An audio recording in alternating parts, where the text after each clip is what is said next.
Jadi pada saat adik-adik ditanya alatnya apa, jawabnya bukan softwarenya, tapi alat analisis yang dipakai. Jadi yang sering memang terdengar pakai eViews aja, pakai SPSS, padahal nggak seperti itu. Itu bukan alat. Itu bukan alat, itu just software.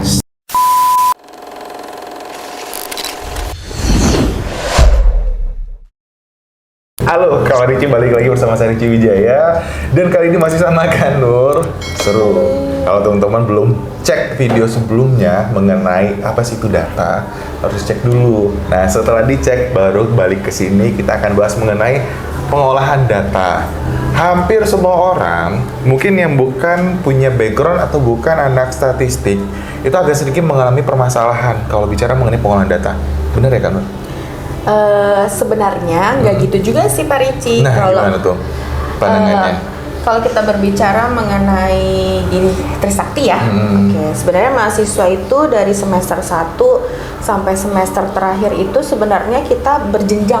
Ada mata kuliah atau laboratorium atau asistensi yang berkaitan dengan statistik. Oke, sebenarnya kalau mereka memahami seharusnya nggak jadi masalah ya. kalau mengikuti dengan benar. Betul dari awalnya, sekali. karena ya juga saya tahu ada statistik 1, kalau di ekonomi pembangunan itu lengkap justru ya. Iya, sampai statistik 1, 2, 3, ada alat analisis kuantitatif, ada terus apa lagi? ekonometrika 1 dan 2. Oh, kalau di program studi lainnya biasanya cuma 1, terus ada statistik bisnis, tapi tetap ada praktikum alat analisis kuantitatifnya tetap ada gitu. Oke, nah jadi harusnya nggak jadi masalah ya. Tapi balik lagi kan, semua orang ada yang kita ngomong masalah minat, masalah kayak hobi atau suka atau tidak melakukan itu. Kadang-kadang ada yang bilang ribet Pak, ngolah data, apalagi kalau misalnya ngolah data mereka cuma taunya, mohon maaf saya menyebut satu software kayak SPSS, jadi kayak ngomongnya yaudah pakai SPSS, padahal kan belum tentu seperti itu ya Bu ya. Harus cek dulu kan, ini data mau diapain sebenarnya, permasalahannya mau diangkat tuh apa, baru kita bisa ngomong alat yang kita pakai apa. Ibarat kata nih teman-teman, saya mau cuci tangan, masa pakai sampo? Ya, tapi bisa aja sih pakai sampo. Tapi kan kurang tepat gitu ya. Mungkin juga sama SPSS, eViews-nya kan hampir-hampir ada mirip. Ada yang bilang bisa aja sih pakai SPSS, cuman kalau mau lebih tepatnya lagi pakai eViews, mungkin seperti itu, nanti akan dijelaskan sama Kak Nur. Nah, jadi Kak Nur gimana sih, boleh nggak ceritain cara mengolah data? Kalau data sudah kita terima terus diapain? Oke. Boleh saya sedikit revisi dikit boleh Bapak ya? Waduh, nih kalau sama dosen ya, ini revisi aja. Boleh Ibu. Jadi kalau ditanya, Saya sambil minum boleh ya? Boleh silakan Pak. Misal nih kalau adik-adik ditanya, skripsinya pakai apa? Pasti yang selalu terdengar SPSS, eViews, AMOS gitu ya. Padahal itu adalah hanya sebuah software. Software. Ya. Jadi pada saat adik-adik ditanya alatnya apa, jawabnya bukan softwarenya, tapi alat analisis yang dipakai. Misal, salah satu yang paling banyak dipakai nih Pak Ricci, itu adalah regresi linear berganda. Kalau nggak berganda dia tunggal kan? Namanya sederhana. Belum sederhana. Nah, pada saat adik-adik menggunakan regresi linear berganda, alat analisisnya, softwarenya bisa apa aja. Bisa eViews, bisa SPSS gitu. Jadi yang sering memang terdengar pakai eViews aja, pakai SPSS, padahal nggak seperti itu. Itu bukan alat. Itu bukan alat, itu just software. Software membantu. Yang tadinya kita lakukan secara manual perhitungannya, sekarang dibantu oleh software yang memudahkan kita gitu ya adik-adik ya. Baik. Jadi tapi kesalahan itu mau direvisinya bukan saya aja kan? Iya. Banyak ya. Banyak, tapi nggak apa-apa. Saya mewakili penonton kok sebenarnya. Ya, betul adik-adik. Intinya alat analisis itu banyak adik-adik. Yang saya sebutkan itu tadi hanya yang paling banyak dipakai. Gitu. Ada juga SEM, Structural Equation Modeling. Saya pernah pakai. Betul. Softwarenya bisa pakai apa? Macam-macam. Bisa pakai SEM yang ATMOS, bisa pakai SEM yang PLS, macam-macam Pak Ricci. Itu softwarenya. Baik. Itu software. Sekali lagi ya, itu software. Kalau teman-teman terkait dengan alatnya itu adalah yang tadi ya, ada regresi linear berganda, regresi sederhana, terus ada regresi logistik, terus ada data. Kalau data panel itu apa tadi? Data ya? Data. Bukan alat ya? Bukan itu alat. data. Oke. Nah terus gimana caranya Bu? Jaga Bu jadinya kan kakak Nuy. Bagaimana caranya kita kayak udah kumpulin data nih. Misalnya saya mau menguji hubungan antara ada nggak sih pengaruhnya pendapatan dengan gaya hidup, misalnya seperti itu. Nah terus diapain? Oke. Pasti pertama nih kalau kita mau mengolah data, pasti yang saya tanyakan awal tujuannya apa? Tujuannya mau kemana? Tujuannya apa gitu. Kemudian yang kedua, alat analisis yang dipakai apa? Gitu. Oh misalnya dia tujuannya ingin melihat pengaruh persepsi X terhadap persepsi Y. Udah jelas datanya persepsi ya Pak ya. Nah, terus saya lihat alatnya pakai apa deh? Alatnya pakai regresi Bu. Misalnya dia jawab seperti itu. Nah, karena kita tahu itu tidak tepat, biasanya kita arahkan dulu. Dek, biasanya kalau datanya persepsi dan uji pengaruh, biasanya kita menggunakannya SEM. Oke, kalau persepsi? Persepsi, datanya data persepsi ya? Persepsi tujuannya adalah uji pengaruh, datanya persepsi. Oke, catat ya teman-teman ya? Betul, biasanya diarahkan ya ke SEM. Tapi misal gini, tapi Bu, dosen saya atau artikel terdahulu yang saya acu pakainya regresi. Oke, tapi kami hanya memberikan arahan. Keputusan betul, keputusan mutlak itu adanya di Dospem dan si peneliti itu sendiri.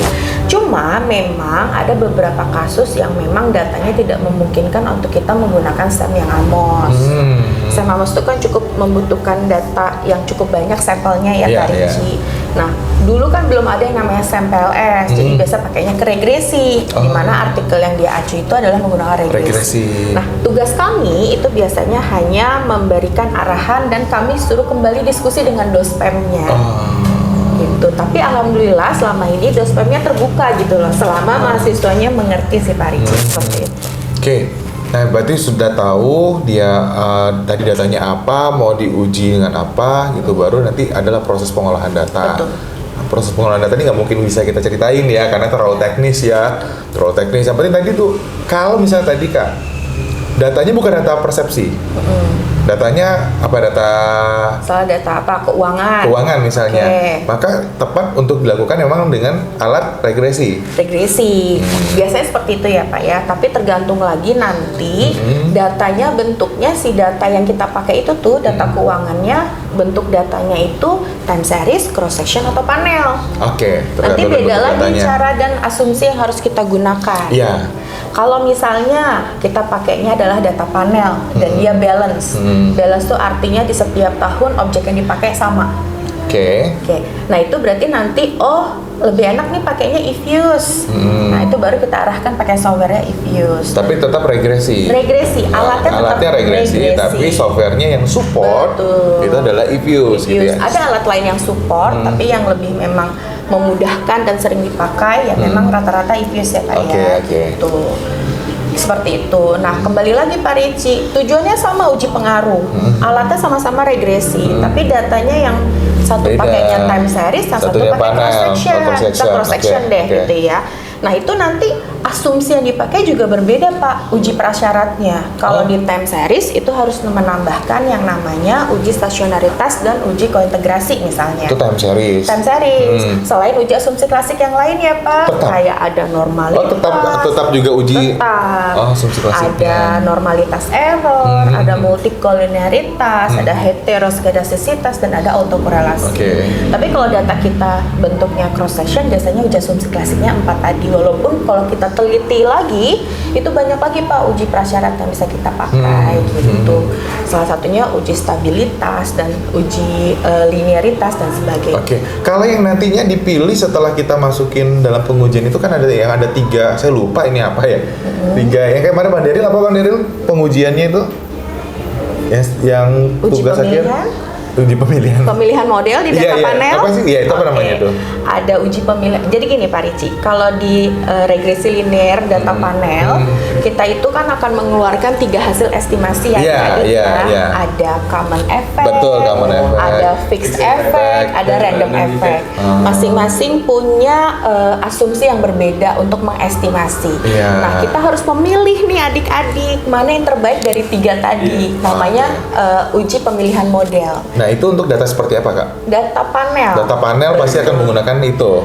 Ya, untuk data panel yang balance dan regresinya kita menggunakan regresi linear berganda, ya kita harus melakukan uji pemilihan model itu. Ada chow test, ada Hausman test, dan ada LM test gitu. Oke. Saya makin nyut ya. Tapi semoga tuh kawan-kawan semuanya nggak nyut-nyutan ya. Intinya gitu. Jadi nggak cuma sekedar gini. Memang banyak cases yang ditemukan itu teman-teman itu sukanya. Tapi artikel terdahulunya seperti ini Pak, pakai ini Pak. Padahal udah diarahkan dari secara teorinya tuh untuk menggunakan alatnya dari data yang ada tuh nggak tepat. Apalagi kalau misalnya ujung-ujungnya tapi biasanya pakai SPSS Pak, misalnya gitu. Ini keliru ya Kak ya, jadi harus diluruskan. Betul. Jadi kalau kita bermain statistik itu sebenarnya adalah kita harus tahu dulu tujuannya apa, data kita seperti apa, baru kita bisa ngomong, oh alatnya yang tepatnya menggunakan ini. Untuk support alat ini, kita butuh bantuan software ini, gitu ya langkah-langkahnya ya. Betul sekali. Nah, wah pintar saya. Wah, bisa rangkum ya. Nah, oke, jadi nggak semua alat itu bisa digunakan untuk semua data dan digunakan untuk semua tujuan. Itu pasti akan berbeda-beda. Yang tergantung dan juga sama juga dengan softwarenya tadi ya. Walaupun ada irisan software ini, dua software ini sebenarnya bisa support untuk menyelesaikan permasalahan A. Tetapi kita cari yang paling memungkinkan supportnya. Karena tadi ada kayak pengujian sebelumnya untuk pemilihan modelnya, terus juga untuk melihat apakah data ini normal atau enggak, multi-call atau enggak gitu ya kayak, atau kita mau modelnya pas enggak sih.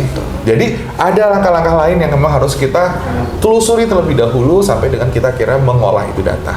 Setelah kita olah itu data, kita apain Kak? Ya kita interpretasikan. Ingat tujuan kita itu apa. Kalau kita menggunakan alat di statistik, pasti kan ada pengujian hipotesanya ya Pak Ricci. Betul. Nah pasti tujuan kita selain hal yang lain pasti menjawab hipotesa kita diterima atau ditolak. Hipotesa diterima atau ditolak? Pengennya? Ya mau kita diterima maunya diterima ya. Hipotesa itu harapannya diterima adik-adik. Kebanyakan orang pengennya diterima semua ya. Maunya, tapi bahkan kalau dipaksakan untuk diterima. Nah, itu yang sering terjadi. Gini, tidak harus selalu diterima. Tidak harus. Tapi kan keinginan kita, harapan kita kan hipotesa itu yang kita ajukan, itu kan diterima ya adik-adik ya di bab 2 itu ya. Gitu. Nah, tapi kan dalam pembuatan hipotesa pun itu harus clear. Yes. Karena kebanyakan juga teman-teman kita tuh gini, membuat hipotesa itu ya udah karena berdasarkan daripada penelitiannya seperti itu, padahal yang kita sedang telusuri, yang ingin kita teliti itu beda, objeknya beda, perkembangan ilmunya juga berbeda dan sebagainya, sehingga nggak mungkin bisa sama hipotesanya. Ya kayaknya. Ingat, hipotesa itu berdasarkan teori ya dan penelitian terdahulu, jadi nggak boleh sembarangan tuh Pak Ricci kita buat sendiri. Maka sebelum kita merumuskan hipotesa, di atasnya ada apa? Ada teori kan? Betul, ada teori ataupun artikel pendahulu yang kita acu gitu. Sehingga dari itu semua kita sudah menjabarkan hubungan antara si X dengan Y-nya secara teori dan penelitian terdahulu, muncullah yang namanya hipotesis Pak Ricci. Nah, kalau hipotesis biasanya akan ada banyak pilihan, sehingga kamu mau pilih yang mana itu juga harus kuat dasarnya. Kayak banyak kan nih misalnya kayak sebenarnya Pak antara yang berpengaruh sama tidak berpengaruh tuh 50-50 yang data ini atau artikel referensi yang ditemukan. Cuman akhirnya mereka pilih ya biasanya hipotesa ngomongnya pengaruh kan Pak. Iya kan? Padahal tapi data yang mereka himpun itu bisa aja yang tidak berpengaruh juga dominan. Iya. Itu gimana tuh? Nah, nggak usah dijawab. Oke. Nanti dulu. Kita akan bahas di segmen berikutnya karena ini sudah semakin seru. Nanti juga kita akan cerita-cerita nih sama Kak Nur ya pengalamannya pada saat pengolah data. Ada nggak sih Kak orang yang minta tolong dong disulap? Nanti kita balik lagi. Di segmen berikutnya jangan lupa di like, di komen, subscribe dan share ke semua teman-teman yang menurut kalian membutuhkan informasi mengenai statistik. See you, bye bye.